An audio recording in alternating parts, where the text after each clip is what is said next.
mag ya ca kummale la muy liggéey ci ñoom turu jaay xasida gi di ko def ci yow moo tax xasida Sëriñ Tuubaa kenn xamul lu ñu doon soo jëlee xasida gu mel ne muqaddimatul xidma nga xam dañuy wax ni juróom-ñaar fukki jant yu ñu muri seen leer muqaddimatul xidma moo leen ëpp doole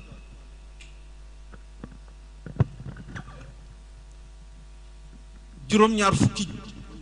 jant yu ñu muri seen leer benn muqaddimatul xidma moo leen ëpp leer moo leen ëpp doole fi suñu borom xasida la gu nga xamante ni fu mu fanaan fu ne sañ ngaa yeewu kitaabu ni yonent bi sallallahu alayhi wa sallam fanaan ak Cheikhul Xadim sëñ bi dafa daan ko wax ni moom mooy garabu cummikaayam daal di laaj mag ñi ndagam xam nañ ko mu xamal leen ni mooy garab gi nga xamante ni borom tool bi fa lay dalloo fa lay simmeekoo fa lay soloo fa lay xewloo daan ni muqaddimatu xidma mooy loolu ci moom daan ni suñ ko dindi woon ci liggéeyam lu ci des jaratu ko muy dem géej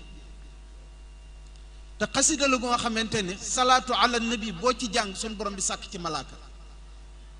bu lay jéggalul say bàkkaar te di la ñaanal yiw ba bu ñuy wol buftu bi moom muqaddimatul xidma te asraar yu ci nekk kenn mënu ko lim dafa am ko daan di jàng xidma ñëw di ma wax ni dégg ma waxtaan ci allahu samxa yushin mooy allahuma salli ala sayyidina muhammad rafii darajati wa duud nga xam soo ko addadee mooy 20 milliards fiddati moo ma koy laaj ma ne ko xanaa jàngoo doo di jàng muqaddimatu xidma allahuma salli ala sayyidina mawlana muhammadin al mu'ti wa sallim alayhi wa ala alihi wa sahbihi soo yemee foofu moo jàpp net ak salaatu ala nabi boobu muy 1782 di 54 allah ngir ngeen gis xasida yi nu ñu yéemee mbóot yi ci sëriñ bi dëxëñ ci biir nga xam daañu dem ba àdduna tukki nag te duñ ko xam ndax taqandeer xasida yi rek lañu yor de jëmm yi ñoo ngi ci suufas aras duñ daan di wax ni malaayikal muqarrabun yi ñoo jege sunu borom ñoo gënoon jege waaye léegi xasida yi ñoo dox seen digganteeg sunu borom te taqandeer yi ñu yor kat